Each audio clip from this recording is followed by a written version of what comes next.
तो अभी हम लोग IIT JEE एडवांस्ड 2018 का एक क्वेश्चन सॉल्व करेंगे। उस क्वेश्चन में सिचुएशन कुछ ऐसा दिया हुआ है कि एक पार्टिकल है जिस पे कि फोर्स लग रहा है, वो फोर्स टाइम वेरिंग फोर्स है, यानी कि फोर्स का मैग्नीट्यूड और डायरेक्शन समय के साथ साथ बदल रहा है, जिसके कारण कि पार्टिकल इस तरह का ट्रैजेक्टरी को फॉलो कर रहा है।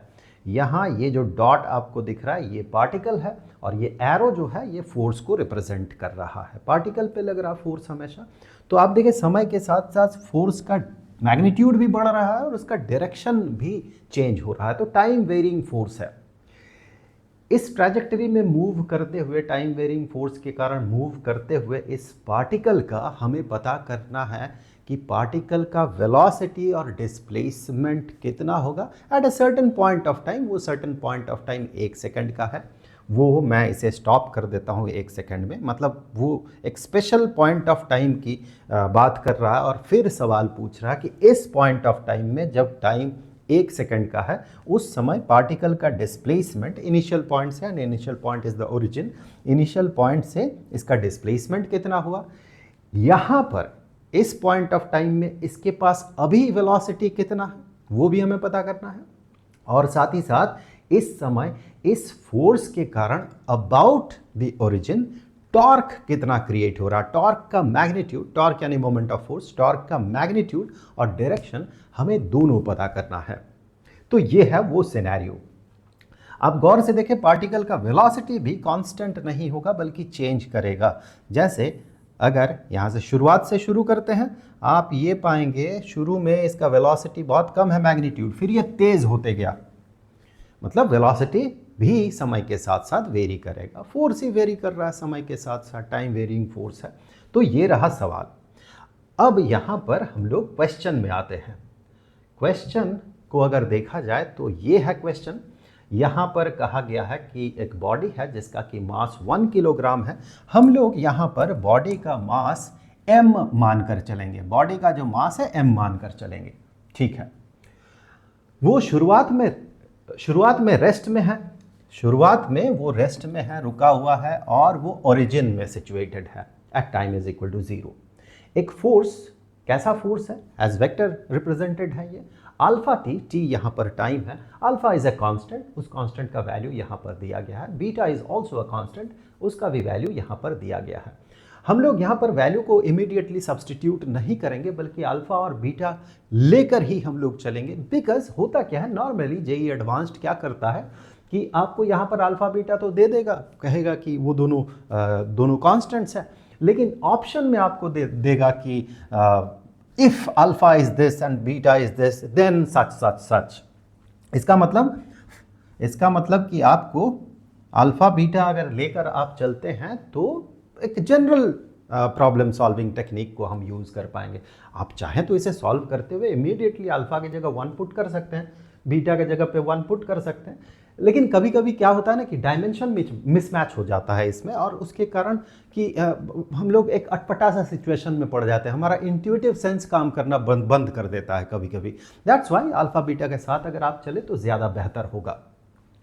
ओके, सो वो फोर्स है, टाइम वेरिंग फोर्स है। देखें इसका जो एक्स कॉम्पोनेंट है, फोर्स का जो एक्स कॉम्पोनेंट है वो समय के साथ साथ वेरी कर रहा है, लेकिन फोर्स का जो वाई कॉम्पोनेंट है वो कांस्टेंट है।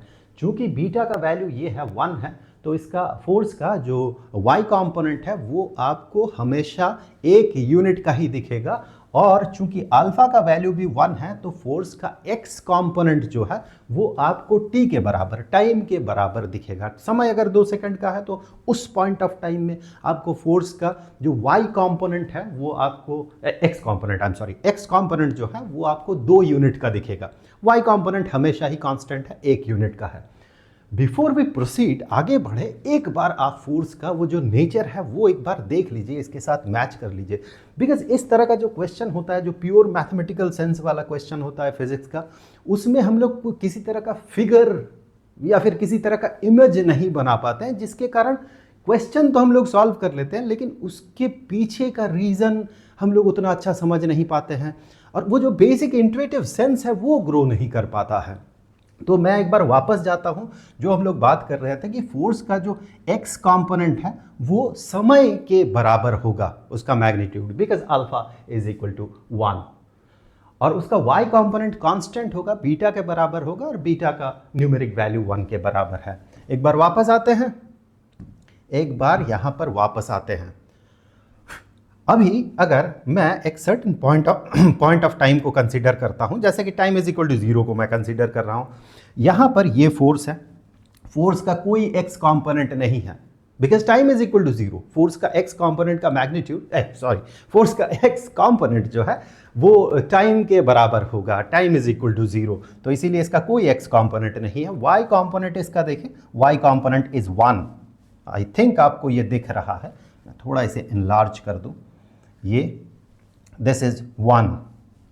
अभी अगर मैं समय को थोड़ा चेंज करता हूं और ले जाता हूं इसे टाइम इज इक्वल टू 1 में, अभी समय 1 यूनिट का है, 1 सेकंड का समय है, तो आप ये पाएंगे कि जो इसका y कंपोनेंट है, दिस इज द फोर्स, ये एरो इंडिकेट कर रहा है, इसका जो y कंपोनेंट है इतना बड़ा है, एंड दैट वैल्यू इज 1.5 से लेके 1.5, सो दिस वैल्यू इज 1, जो कि कांस्टेंट है, हमेशा वही रहेगा। और इसका y कंपोनेंट, इसका x कंपोनेंट अगर आप कैलकुलेट करके देखें तो आप ये पाएंगे, यहाँ पर फिगर में आप ये पाएंगे कि दैट इज इक्वल टू 1। ये 1/6 से लेके 1 + 1/6 तक चलेगा। सो अभी अगर मैं इसे 2 कर देता हूं, समय 2, अब हमेशा देखें y कंपोनेंट फोर्स का जो है, y कंपोनेंट फोर्स का जो है वो चेंज नहीं कर रहा है, y component is fixed, constant. अभी आप पाएंगे कि यहां से लेके यहां तक आप नीचे अगर देख पा रहे हैं, दैट इज 1 से थोड़ा ज़्यादा, आई थिंक 1.33 जैसा लग रहा है मुझे, ओके। और यहाँ पर देखिए ठीक 2 यूनिट ज़्यादा है, यहाँ पर ये 1 है और ये 3 है। 1 से जितना ज़्यादा इनिशियल पॉइंट, 3 से उतना ही ज़्यादा फाइनल पॉइंट, यानी कि इसका जो x कंपोनेंट है वो 2 यूनिट का हुआ, because time is equal to 2। बस यही फिलहाल तो देखना था। अभी हम लोग वापस क्वेश्चन में जाते हैं, अभी हम लोग वापस इस क्वेश्चन में आते हैं। कीड़ों का बड़ा उत्पात है, ठीक है। The torque acting on the body about the origin, torque about the origin at time is equal to 1 second is tau vector. Which of the following statements is or are true, मतलब एक से ज्यादा सही हो सकता है। अब आपको अगर टॉर्क पता करना है तो सबसे आसान उपाय क्या होगा, यहां पर आप देखिए फोर्स जो है एज वेक्टर नोटेशन यहां पर दिया हुआ है, आई कैप जे कैप नोटेशन में दिया हुआ है। अभी अगर उस सर्टेन पॉइंट ऑफ टाइम में लेट अस से पार्टिकल का ये हुआ ट्रैजेक्टरी, पार्टिकल का एक ट्रैजेक्टरी में ड्रॉ कर रहा हूं, ये पार्टिकल का ट्रैजेक्टरी है और यहां पर ओरिजिन है, और लेट अस से कि फोर्स जो है इस सर्टेन पॉइंट ऑफ टाइम में जो है फोर्स, तो हम पता कर सकते हैं सर्टेन पॉइंट ऑफ टाइम में, किसी भी पॉइंट ऑफ टाइम में हम फोर्स पता कर सकते हैं। अगर टाइम पता हो तो फोर्स हम पता कर सकते हैं। ये फोर्स है, अगर इसका हमें चाहिए होगा टॉर्क अबाउट दिस ओरिजिन, अगर हमें टॉर्क चाहिए होगा तो हम क्या कर सकते हैं। यहाँ पर मैं थोड़ा सा इसे थोड़ा सा मूव कर देता हूँ, वरना ठीक से समझ नहीं आएगा। यहाँ ये फोर्स है, तो हमें करना ये होगा कि इस पॉइंट का जो पोजीशन वेक्टर है, वो पोजीशन वेक्टर हम लोग किसी तरह से उसे पता कर ले। इसका पोजीशन वेक्टर फ्रॉम ओरिजिन, ये इसका पोजीशन वेक्टर हो गया, एरो लगा देते हैं, ये हो गया वेक्टर, पोजीशन वेक्टर। इस position vector let us say that is r and this force is F। अगर इस फोर्स का टॉर्क हमें पता करना है तो हम कह सकते हैं torque as vector is equal to position vector, जहां पर फोर्स लग रहा है उस पॉइंट का position vector with respect to origin crossed with the force. हमें क्रॉस प्रोडक्ट पता करना होगा, यानी कि जो फोर्स गिवन है इस क्वेश्चन में, उस फोर्स से हम एक्सीलरेशन तक पहुंच सकते हैं।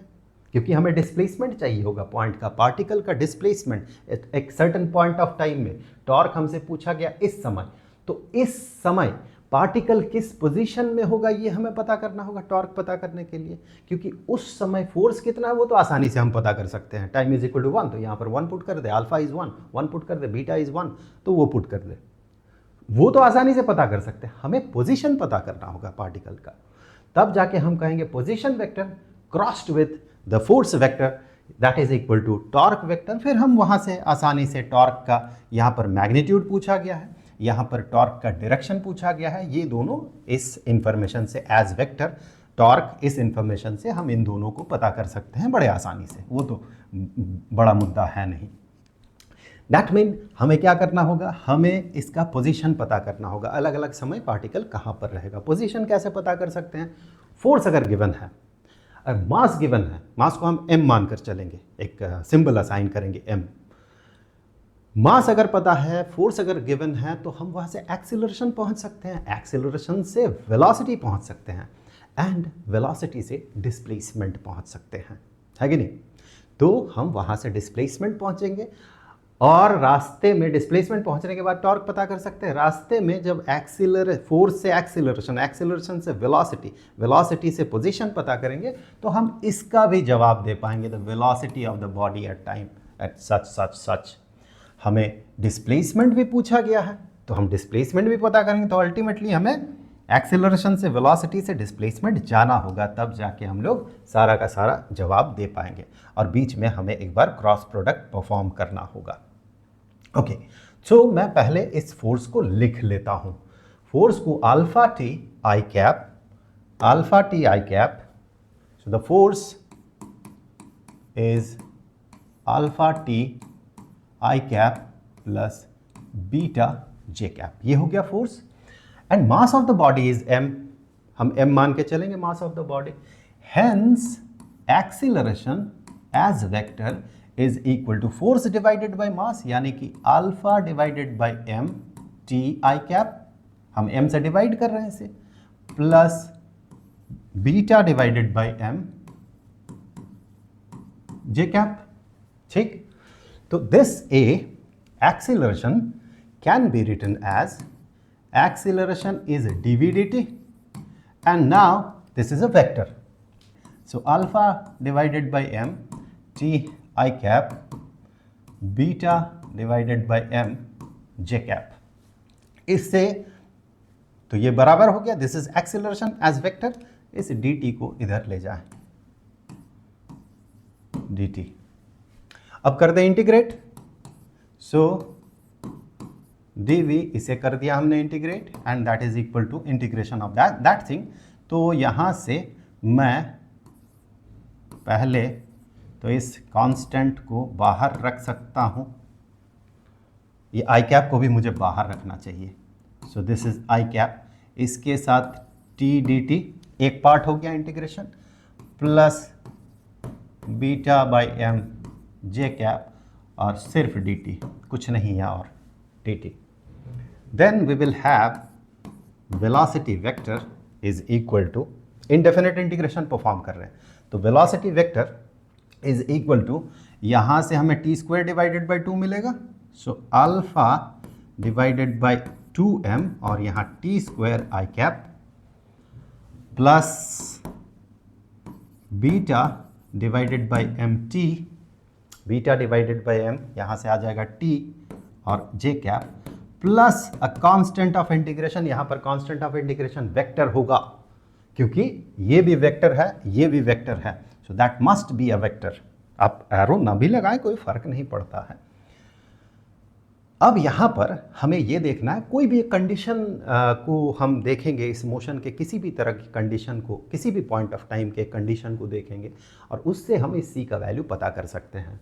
बेहतर होगा, सवाल में कहा गया है कि at time is equal to 0, समय की शुरुआत, ऑब्जर्वेशन की जब शुरुआत हो रही है उस समय पार्टिकल जो है ओरिजिन में है और रेस्ट में है। एक बार आप क्वेश्चन देख लीजिए फिर से, ओरिजिन में है, at rest at the origin, ठीक है। तो रेस्ट में है यानी this is 0 I cap plus 0 J cap, So 0 i cap plus 0 j cap is equal to 0 i cap plus 0 j cap, क्योंकि t is equal to 0 है. t is equal to 0 में velocity is 0 i cap 0 j cap, यानी कि null vector. So this is null vector. This is also null vector for t is equal to 0. तो इसे भी null vector होना है, यानी कि 0 होगा, आप ऐसे भी कह सकते हैं. 0 vector null vector होगा. So this is 0. So ये चला गया, पिक्चर से आउट हो गया. So velocity के लिए हमें यहां पर मिला हुआ है ये velocity वेक्टर, हमें यहां पर मिला हुआ है. ठीक है, तो यहां से हमसे पूछा गया था ना velocity as t is equal to 0, t is equal to 1 में वेलोसिटी क्या होगा, velocity of the body as t is equal to 1 second. तो यहां पर दिया हुआ, टेस्ट कर लेते हैं. वहां पर जब यहां पहुंच ही गए हैं तो at velocity vector at t is equal to 1, तो हमें t के जगह पे 1 पुट करना है एंड अल्फा और बीटा का भी वैल्यू यहीं पर पुट कर देते हैं. That means alpha is 1, m is also 1, mass is also 1, एक यूनिट का है. 1 1 1 ये i कैप और ये 1 1 1 j कैप, तो यहाँ पर 2 रह जाएगा. अल्फा का वैल्यू 1, m का वैल्यू 1, t का वैल्यू 1, बीटा 1, m t सब 1 है. सो यहाँ पर हाफ रह गया, हाफ i कैप प्लस सिर्फ j कैप. ऑप्शन देख ले एक बार, यहाँ पर दिया हुआ है half i cap plus 2 j cap. Okay, something is missing, I think something is missing. यहाँ पर ऑप्शन आई थिंक कि यहाँ पर ब्रैकेट होगा. आई थिंक सो, मुझे ऐसा लग रहा है, याद आ रहा है. ओके, सो अगर इस तरीके से आप देखते हैं हाफ को बाहर रखते हुए, तो इसी को हम ऐसे भी देख सकते हैं कि हाफ को अगर मैं कॉमन ले लेता हूं, then we will have i cap plus 2 j cap. i cap plus 2 j cap और हाफ को हमने कॉमन आउट कर लिया है. तो ऐसे में हम कहेंगे कि जो ऑप्शन है दैट ऑप्शन इज राइट. ये ऑप्शन सही ऑप्शन है, दिस वन. ठीक, ओके. अभी क्या करना है हमें, अभी हमें यहां से पहुंचना है डिस्प्लेसमेंट में. यहां से पहुंचेंगे हम डिस्प्लेसमेंट में. मैं इसे एक बार वेलोसिटी क्लोन करके अगले पेज में भेज दूं. Okay fine. सो यहां से हम पहुंचेंगे डिस्प्लेसमेंट में. सो सेम वे इंटीग्रेट करना है हमें कहना है that v is equal to ds, कह दे डिस्प्लेसमेंट को s, ds dt, and that is equal to this thing alpha over 2m t square i cap plus beta over m t j cap. So इस dt को हम इस side में भेज देते हैं, दोनों तरफ इंटीग्रेट कर देते हैं. तो यहाँ से integration of ds is equal to, यहाँ जब इंटीग्रेट करेंगे टाइम के रेस्पेक्ट में, तो हमें alpha divided by twice of m that is constant t square dt, i cap को भी रख दे. चलिए एक बार लिख ही लेता हूँ. ठीक, और यहाँ से beta divided by m j cap integration of t d t, integration of t d t, and integrate करने के बाद ही कांस्टेंट को रखें. ठीक है, ओके. सो ये तो हमें s देगा, वेक्टर s, और यहाँ से टी स्क्वायर को इंटीग्रेट करेंगे टी स्क्वायर डी टी को, तो हमें यहाँ पर मिलेगा टी क्यूब ओवर 3. सो अल्फ़ा, वो जो 3 है डिनोमिनेटर में, यहाँ मल्टीप्लाई कर दे, और t cube over 3, t cube over 3 यहाँ पर 2 के साथ मल्टीप्लाइड हो गया. आई कैप प्लस यहाँ टी स्क्वायर डिवाइडेड बाई 2 होगा, तो beta divided by twice of m t square j cap. तो ये डिस्प्लेसमेंट का हमें मिल गया जनरल, डिस्प्लेसमेंट का हमें जनरल एक्सप्रेशन मिल गया. और हमें पता ये भी करना है कि डिस्प्लेसमेंट सवाल में देखें displacement at t is equal to 1, ये भी पता करना है। तो this m is not mass का m नहीं है, क्वेश्चन में भी कहीं नहीं कहा गया। ये इसका यूनिट है, मीटर है, जैसे यहाँ पर यूनिट दिया गया था मीटर पर सेकंड। सारे कंसिडरेशन एसआई में है देखिए, इसीलिए इसका यूनिट जो है मीटर पर सेकंड आएगा और इसका यूनिट मीटर आएगा। खैर वो नहीं देखना है, हमें देखना है वैल्यू, न्यूमेरिक वैल्यू क्या 1/6 होगा। चलिए देख लेते हैं 1 सेकंड में। 1 सेकंड जब समय होगा डिस्प्लेसमेंट क्या 1/6 होगा। चलिए displacement at t is equal to 1, पहले तो हमें वेक्टर नोटेशन में मिलेगा वैल्यू, ये 1 1 1 1 1 1, सो ये 1/6 आई कैप, ठीक है, प्लस 1/2 जे कैप। तो ये डिस्प्लेसमेंट एज वेक्टर हमें मिला at t is equal to 1, लेकिन हमें डिस्प्लेसमेंट का मैग्नीट्यूड ऑफ द डिस्प्लेसमेंट पूछा गया। तो यहाँ से मैग्नीट्यूड आ जाता है, कोई बड़ी बात तो है नहीं, यहाँ से मैग्नीट्यूड हम पहुँच जाते हैं। सो इसका मैग्नीट्यूड अगर देखें at t is equal to 1, तो हमें x कॉम्पोनेंट का स्क्वायर प्लस y कॉम्पोनेंट का स्क्वायर अंडर रूट में रखना है। सो स्क्वायर रूट ऑफ इसका x कॉम्पोनेंट का स्क्वायर, दैट मीन 1/36 प्लस 1/2। वैसे होगा नहीं 1/6, वो तो क्लियर है, आपको कैलकुलेशन की ज़रूरत है नहीं। यहाँ पर आपसे पूछा गया क्या magnitude of the displacement of the body t is equal to 1 second में क्या 1/6 होगा। 1/6 होगा ही नहीं ना, क्योंकि इसका x कॉम्पोनेंट खुद ही 1/6 है। अगर कुछ y कॉम्पोनेंट बनेगा भी तो उसका वैल्यू को इंक्रीज कर देगा ना मैग्नीट्यूड का, सो बनेगा नहीं। कितना होगा चलिए कैलकुलेट कर लेते हैं, ऑप्शन गलत होगा। सो दैट इज 36 नीचे 1 प्लस, अच्छा इसका स्क्वायर होगा ना, ठीक है इसका स्क्वायर होगा, यहाँ पर हो जाएगा 4, यहाँ पर हो गया 4, तो ये हो गया 9। 36 को स्क्वायर रूट के बाहर ले जाए तो 1/6 हो गया, और अंडर रूट 10 न्यूमरेटर में और 6 डिनोमिनेटर में। सो इतना मीटर होगा, अंडर रूट 10/6 इतना मीटर होगा। That mean that option is wrong. वो तो पहले ही हम लोगों ने देख लिया था कि this option is not right. अब हमें टॉर्क पता करना है at time is equal to 1। Torque के लिए हमें डिस्प्लेसमेंट चाहिए होगा, displacement crossed with force is equal to torque. देखिए टॉर्क एट 1 सेकेंड, आप टॉर्क का जनरल एक्सप्रेशन भी पता कर सकते हैं कि फोर्स का जो जनरल एक्सप्रेशन है उसके साथ, या सॉरी डिस्प्लेसमेंट का जो जनरल एक्सप्रेशन है उसके साथ टॉर्क का जनरल एक्सप्रेशन को क्रॉस प्रोडक्ट करें तो आपको टॉर्क का जनरल एक्सप्रेशन मिलेगा। लेकिन at time is equal to 1 अगर आप थोड़ा कम कैलकुलेशन करना चाहते हैं, आप चाहें तो इसके साथ कर सकते हैं उसका क्रॉस प्रोडक्ट, मैं थोड़ा सा अवॉइड कर रहा हूँ इसे। सो यहाँ पर हम देख लेंगे कि 1 सेकेंड में डिस्प्लेसमेंट वेक्टर कितना है, ये डिस्प्लेसमेंट वेक्टर है, और उसी पॉइंट ऑफ टाइम में यानी कि 1 सेकेंड में फोर्स वेक्टर कितना होगा। सो हमारे लिए कंसिडरेबल चीज़ जो है वो ये है वो। आप चाहें तो बिल्कुल कर सकते हैं, इसमें कोई बड़ी बात है नहीं। आप जनरल एक्सप्रेशन को क्रॉस करें, फोर्स डिस्प्लेसमेंट और फोर्स का, it's not a big deal. So ये हो गया displacement vector as time is equal to 1, और फोर्स वेक्टर के लिए फोर्स का जो जनरल एक्सप्रेशन है which is this is alpha t i cap plus beta j cap. अगर टाइम 1 होता है तो force at t is equal to 1 में i cap plus j cap होगा, हाँ i cap plus j cap, ठीक।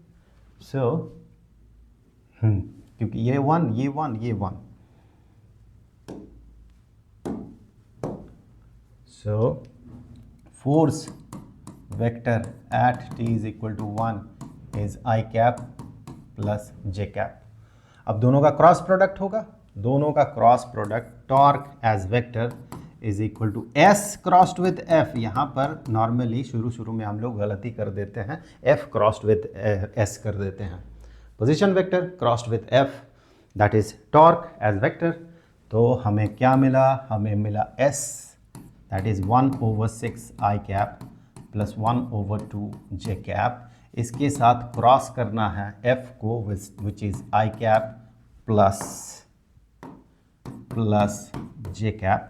तो मल्टीप्लिकेशन कर देते हैं, जनरल मल्टीप्लिकेशन जैसे होता है, इसके साथ इसका क्रॉस प्रोडक्ट पहले, फिर इसके साथ इसका क्रॉस प्रोडक्ट, फिर इसके साथ इसका क्रॉस प्रोडक्ट, फिर इसके साथ इसका क्रॉस प्रोडक्ट।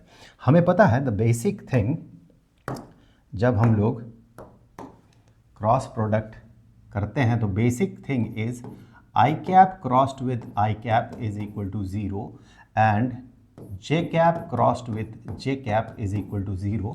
क्योंकि सेम डायरेक्शन में दो वेक्टर हो तो उनके बीच का क्रॉस प्रोडक्ट जो है वो 0 होता है, कोई बनता ही नहीं cross product. And I cap crossed with J cap is equal to K cap. I crossed with J cap is K cap and J crossed with I cap ठीक इसका ऑपोजिट हो जाएगा, नेगेटिव के कैप। सो ये basic चीज़ है, उसको अगर हम फॉलो करते हैं यहाँ पर देन वी विल हैव, इसके साथ इसका जब क्रॉस प्रोडक्ट होगा ये तो 0 हो जाएगा, कंसिडर नहीं करना है। इसके साथ इसके क्रॉस प्रोडक्ट में हमें मिलेगा 1/6 as magnitude and I cap cross j cap ये हो जाएगा के कैप। एंड फिर आगे बढ़ते हैं और हमें क्या मिलता है, इसके साथ इसका जब क्रॉस प्रोडक्ट होगा तो प्लस हाफ, ये हाफ जे कैप और के कैप का जब क्रॉस प्रोडक्ट होगा तो हमें नेगेटिव के कैप मिलेगा और फिर जे कैप क्रॉस प्रोडक्ट में 0 हो जाएगा। तो दिस थिंग, यही चीज़ हम कहेंगे दैट इज 1/6 के कैप माइनस 1/2 के कैप। तो यहाँ से आप पाएंगे 1/6 माइनस 1/2। सो 1/6 माइनस 1/2 को मैं 3/6 कर सकता हूँ, 1/2 को, एंड के कैप। तो ये हो जाएगा 1 - 3 which is negative 2 divided by 6 के कैप, यानी कि ये हो जाएगा 1/3 माइनस 1/3 के कैप, माइनस 1/3 के कैप। तो यहाँ से आप टॉर्क का, ये तो टॉर्क एज वेक्टर हमें मिला, तो यहाँ से आप टॉर्क का मैग्नीट्यूड क्या पाएंगे, आप टॉर्क का मैग्नीट्यूड पाएंगे 1/3, ये हो गया इसका मैग्नीट्यूड। और टॉर्क का डायरेक्शन जो है, ये डायरेक्शन आपको मिलेगा, ये माइनस के कैप इसका डायरेक्शन हो जाएगा। सो के कैप तो इसका डायरेक्शन दिख रहा है, चूंकि माइनस साइन है, के cap is along the Z axis, चूंकि यहाँ पर माइनस साइन है तो ये along the negative Z axis हो गया। सो ये जो टॉर्क का मैग्नीट्यूड होगा ये 1/3 होगा, नेगेटिव 1/3 नहीं, मैग्नीट्यूड है। सो मैग्नीट्यूड 1/3, डायरेक्शन इसका नेगेटिव के कैप। सो ओके, ये 1/3 इसका मैग्नीट्यूड, ये तो ठीक है। और the torque is in the direction of unit vector positive के कैप, नहीं नेगेटिव के कैप। तो ये ऑप्शन गलत है। तो ऑप्शन में हमें ए और सी यहाँ पर सही मिला और बी और डी हमें यहाँ पर गलत मिला। अब एक बात कि अगर मान ले सिर्फ क्वेश्चन है तो सिर्फ क्वेश्चन ही सॉल्व करें, ऐसा तो कोई मतलब नहीं है। इस क्वेश्चन को और भी थोड़ा सा आगे बढ़ाते हैं, जैसे कि हम लोगों ने डेस्मॉस में देखा था ग्राफ क्रिएट करके कि उसका ट्रैजेक्टरी, एक सर्टेन ट्रैजेक्टरी बना था इस पार्टिकल का, तो वो ट्रैजेक्टरी कितना होगा ये हम कैसे कैलकुलेट करें, द पार्टिकल इज मूविंग, उसका ट्रैजेक्टरी कैसा होगा ये हम कैसे पता करें। तो और उस पार्टिकल का ट्रैजेक्टरी का जो एक्स एंड वाई कोऑर्डिनेट्स है वो टाइम के साथ किस तरह का फंक्शन है, अगर ये आप जान पाएंगे तब जाके ग्राफ में आप उस पार्टिकल को समय के साथ प्लॉट कर पाएंगे। पहले तो आपको ट्रैजेक्टरी पता करना होगा कि किस पाथ में वो मूव करेगा, एंड देन उस जिस पॉइंट से वो जाएगा, या किसी भी पॉइंट में, किसी भी पॉइंट ऑफ टाइम में वो जो सिचुएटेड होगा, उस पॉइंट का एक्स एंड वाई कोऑर्डिनेट समय के साथ किस तरह से वेरी कर रहा है, उससे क्या होगा, वो पार्टिकल किस समय कहाँ कहाँ होगा, इसे आप प्लॉट कर पाएंगे। ये भी हो सकता है पूछ ले। मैटर असलियत में मैटर ये नहीं है कि क्या पूछा जाएगा, असलियत में मैटर ये करता है कि आप कितना जानते हैं, क्या समझ निकलता है यहाँ से। खैर, अगर ऐसी बात है, हमें अगर ट्रैजेक्टरी पता करना है तो हम ट्रैजेक्टरी कैसे पता कर सकते हैं? पोजीशन का ट्रैजेक्टरी होगा, पार्टिकल का जो पोजीशन वेक्टर है उसी से हम ट्रैजेक्टरी पहुंच सकते हैं। तो ये रहा पोजीशन वेक्टर। इस पोजीशन वेक्टर का ये हो गया एक्स पोजीशन वेक्टर का, यानी कि पॉइंट का, पार्टिकल किस पॉइंट में सिचुएटेड है, उसका एक्स कोऑर्डिनेट ये है और उसका वाई कोऑर्डिनेट ये है। यहाँ से हम लोग पार्टिकल का ट्रैजेक्टरी पता कर सकते हैं। फिर आप कहेंगे, आप ही में से कोई कहेगा कि ये तो फला ने 3.5 मिनट में बना दिया था, आपको 1 घंटा क्यों लग जाता है? हाँ, लग जाता है, मुझसे नहीं होता है दोस्त वैसे। तो यहाँ से हम लोग इसका ट्रैजेक्टरी पता करेंगे। दैट मीन पार्टिकल जहाँ जहाँ सिचुएटेड है किसी भी पॉइंट पे, उसका एक्स कोऑर्डिनेट को अगर देखें, that x coordinate of that point जहाँ पर पार्टिकल सिचुएटेड है, that is alpha over 6mt³ and उसका जो वाई कोऑर्डिनेट है, that is y coordinate is beta over twice of mt²। तो यहाँ से हम क्या कर सकते हैं, अल्फा बीटा हटा सकते हैं आप वैसे यहाँ पर, because alpha is 1 and beta is 1 and m is also 1। हटा के भी आप कर सकते हैं, रख के भी कर सकते हैं। तो अगर हटा देते हैं, बिकॉज वैल्यूज़ को, चूँकि वैल्यूज़ जो है वो गिवन है अल्फा और बीटा, अगर मैं हटा देता हूँ इसे, then we will have this x is equal to 1 over 6t³ and y is equal to this x and y is equal to 1 over 2t²। हम कैसे x और y के बीच रिलेशन ला सकते हैं? हम ऐसे ला सकते हैं कि समय इंटरमीडिएट वेरिएबल है ना, तो दोनों के लिए समय को बराबर कर देते हैं। यानी इसे अगर t⁶ कर दे, इसे भी t⁶ कर दे, कर सकते हैं। ओके, 6 को भी इधर लेके चले आते हैं। 6x is equal to t³ 6 यहाँ से, ओके, और 2y is equal to t²। तो इसे स्क्वायर कर देंगे, इस एक्सप्रेशन को, और इस एक्सप्रेशन को क्यूब्ड कर देंगे। सो इसे जब हम स्क्वायर करेंगे, 36x² is equal to t⁶ and यहाँ क्यूब कर देंगे तो 8y³ is equal to t⁶, यानी कि ये और ये दोनों बराबर हो गया, ये दोनों हो गया बराबर।